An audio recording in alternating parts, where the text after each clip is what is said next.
పరిచిన దైవ మర్మములు డిసెంబర్ 2. ఆయన పాదములు కొలిమిలో పుటము వేయబడి మెరుచున్న అపరంజితో సమానమై ఉండెను.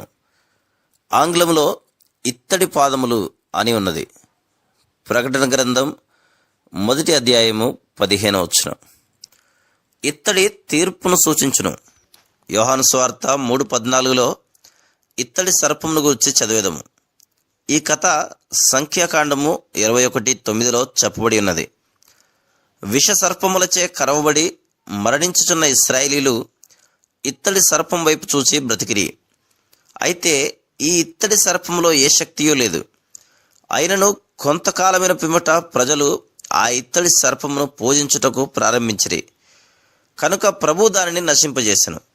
2వ రాజులు 18:4.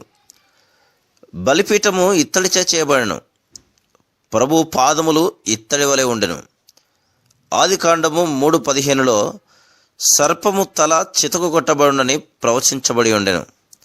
సమాధానకర్తయగు దేవుడు సాతానును మీ కాళ్ళ క్రింద శీఘ్రముగా చితకదొక్కించునని రోమా 16:20లో చూస్తున్నాం. క్రీస్తు శిలువలో చనిపోవట ద్వారానే సాతాను ఓడించబడెను.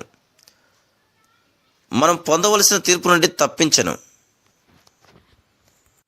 దేవుని శక్తి అద్భుతములు చేయటంలో లేదు గాని సిలువయందే కలదని 1 కొరింథీ 1:18లో ఉన్నది.